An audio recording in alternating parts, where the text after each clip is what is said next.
My wife divorced me, remarried a millionaire, and sent me a wedding invite with a note. Thanks for the practice run.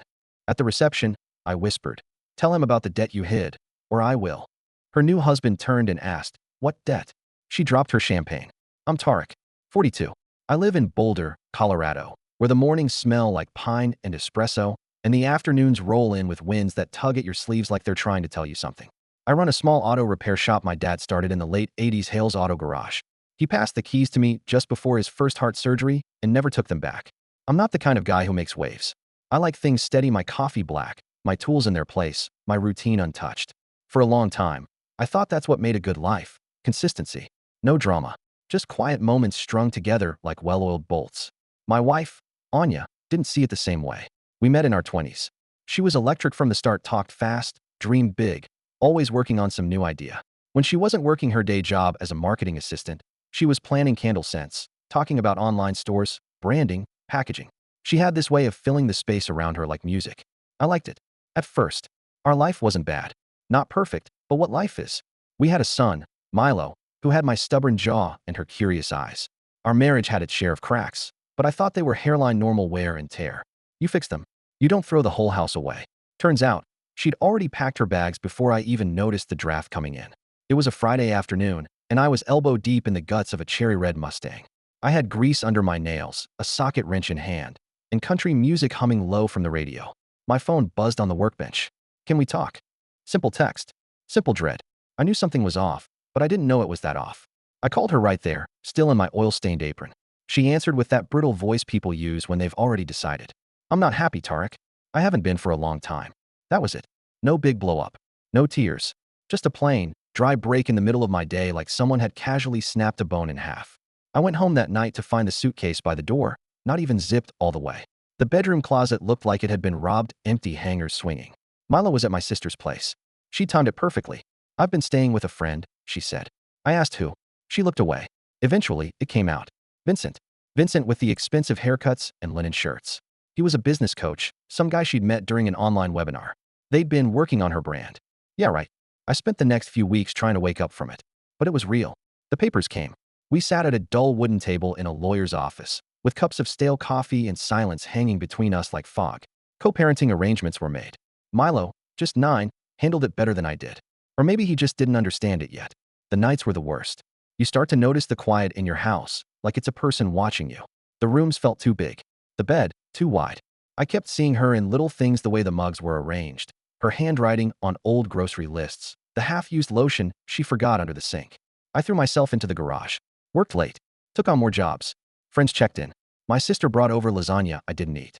I told everyone I was fine. And I was. Sort of. Until the box came. 6 months after the divorce, a package showed up on my doorstep. Not a regular envelope. A box. Champagne-colored. Fancy. Inside, a wedding invite with gold edges, wrapped in ribbon. The names read, Anya and Vincent. Underneath, a handwritten note on thick cream cardstock. Thanks for the practice run. Wish me luck. Smiley face. Anya. I sat on the couch for hours, the box on my lap. The audacity. The cruelty. It wasn't just the invite. It was the wink in the note. Like our years together were nothing more than a dress rehearsal for her real performance. I didn't smash the box right away. I stared at it until the sun went down. Then I threw it against the wall. It split open. The card fluttered to the ground. I left it there for days. Part of me wanted to burn the invitation. Part of me wanted to go, just to show her she hadn't broken me. And part of me wanted to remind her that I still knew things. Important things. See, what Anya didn't count on was me discovering the debt. It started a couple of months after the divorce. I met with my accountant to sort through the mess. While reviewing credit reports, she squinted at the numbers. Did you take out a personal loan for over $100,000 last year? No. Well, someone did. Turned out, Anya had used my name, my credit to take out loans for her candle business. Over $112,000. Defaulted on most of it. I could have gone to court. Could have sued. But I didn't want to drag Milo through more chaos. I should have been furious. And I was. But mostly, I was exhausted. I let it go on paper. But I didn't forget. So I RSVP'd to the wedding. Alone. It was held at a vineyard outside Aspen. Real upscale. The kind of place where waiters wore gloves and no one laughed too loud. I wore the only suit I owned and shined my boots until they looked almost respectable. The ceremony was every bit the production I imagined: white roses, silk linens, a string quartet. Anya looked like a porcelain doll walking down that aisle, all poise and painted perfection. Vincent beamed like a man who thought he'd won the lottery. At the reception, I kept to myself. stayed near the back, sipped a whiskey, nodded at strangers. I watched them. She never once came to greet me. But I waited. When the cake had been cut and the guests started loosening their ties, I walked up to their table. No big scene. No shouting. Just me, her, and the lie she thought would stay buried.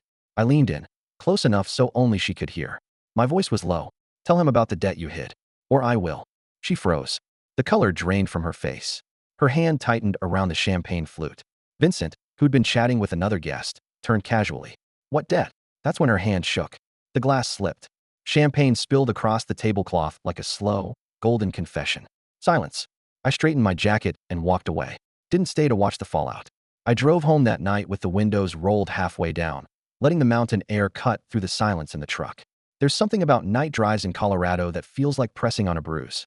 You don't exactly enjoy the ache, but you lean into it anyway. The stars were out. Clear sky. Roads mostly empty. I didn't turn on the radio. I didn't feel triumphant. There was no satisfaction.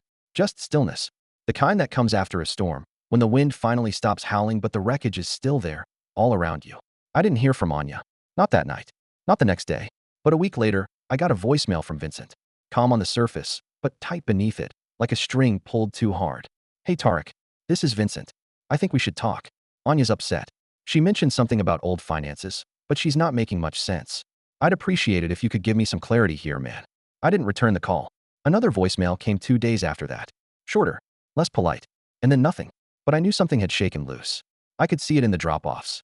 When Anya came by with Milo, her face was different, composed, but in a way that looked like it took effort. She didn't look me in the eye for a while. Just said, hi, with that stiff tone you use when you're pretending everything's fine, but your insides are full of splinters. Milo, bless him, didn't notice. He was too busy telling me about the new bike Vincent got him or the art project he was working on at school. I listened. I asked questions. I nodded and smiled when he needed me to. But inside, I kept wondering when the other shoe would drop. Then came the paperwork. Anya must have panicked. Maybe Vincent had questions she couldn't answer. Maybe she wanted to cover her bases. She sent me a proposal, something about clearing the debt if I signed a non-disclosure agreement.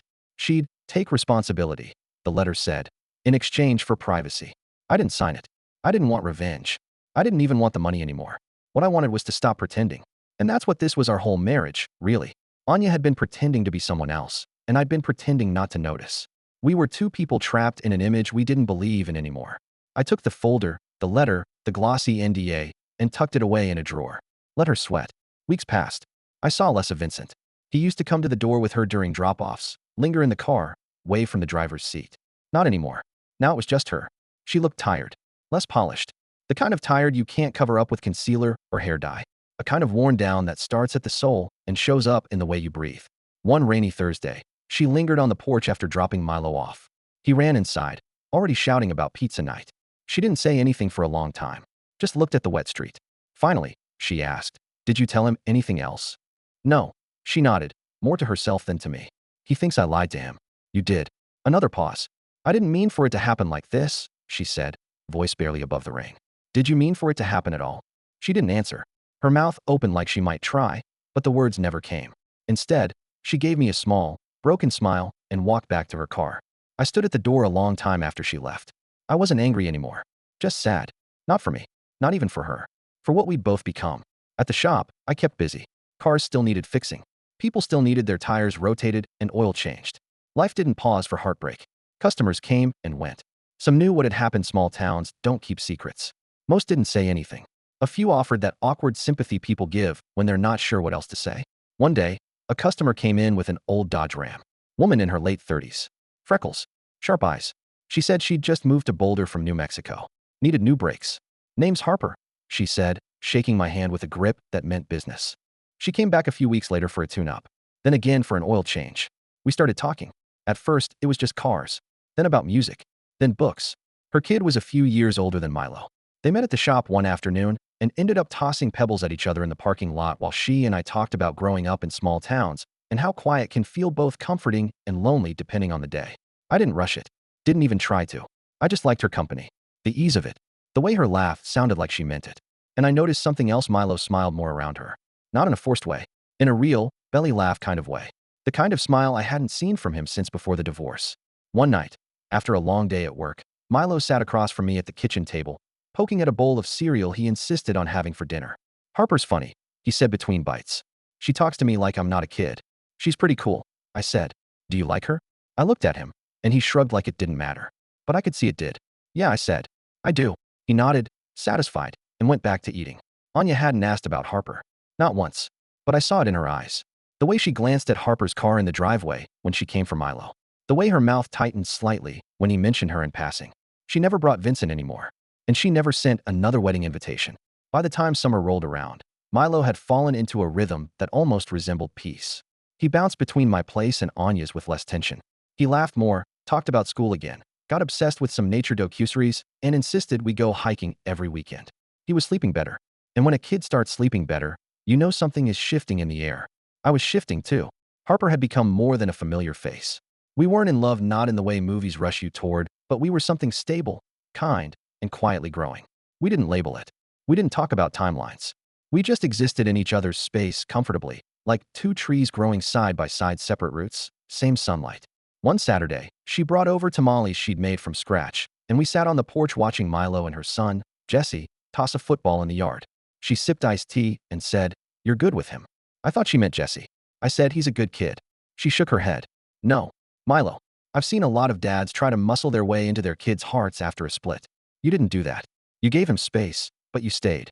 I didn't know what to say to that, so I just nodded. But inside, it landed like a stone in water, rippled out, echoed. It reminded me of what I hadn't done. I hadn't fought to keep Anya. I hadn't begged when I found out about Vincent. And I hadn't demanded justice when she buried me in that debt. Not because I was weak. Because I was tired of being someone's doormat while they polished their image in the mirror above me. What's funny is that once I stopped trying to prove myself to Anya, I started noticing how much space I had. Space in my house, in my mind, in my life. I started painting the garage. Little by little. I'd never cared before. Now I wanted it to look like something I was proud of. I hung photos of Milo at different ages on the wall near my desk. Got a new stereo. Put in better lighting. Harper helped me rearrange some tools. Not because she had to. Just because she liked being there. Then, one humid evening in late August, Anya asked if we could talk. It wasn't about Milo, she said. It was personal. She showed up after dinner, wearing jeans and a jacket even though it was too warm for one. We sat on the porch. I poured us water. She didn't touch hers. "I think we're going to separate," she said after a long pause. I didn't flinch. Just nodded. "It's not just about the debt," she continued. Though, I won't lie, that didn't help. I waited. She rubbed her hands together like she was trying to warm them. It's like I kept trying to convince myself I'd upgraded my life. You know? That I made the right call leaving you. But then I woke up one morning next to Vincent and realized I was pretending again. She looked at me then. Not searching for sympathy. Just tired. I think I wanted someone who'd push me, not someone who'd catch me. That stung more than I expected. Because I had caught her. Over and over. When her business failed. When she cried at the kitchen table because she felt like a failure.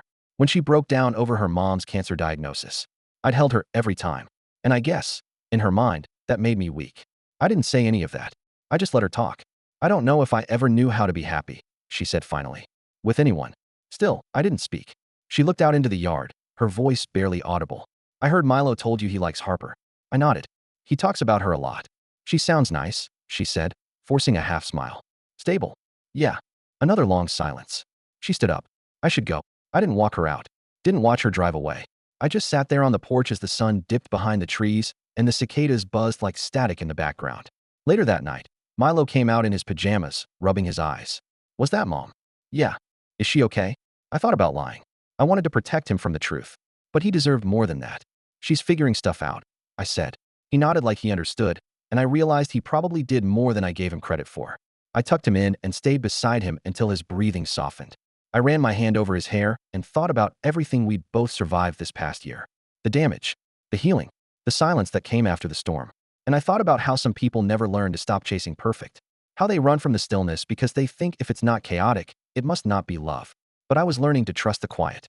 I was learning to rebuild in it. Fall crept in slowly. The leaves in Boulder lit up in oranges and reds, and the mornings began to bite a little when I walked Milo to the bus stop. I liked that crisp air. It felt like a reset button on the year. Harper and I were still taking things slow, but it was becoming clear we weren't just a passing chapter.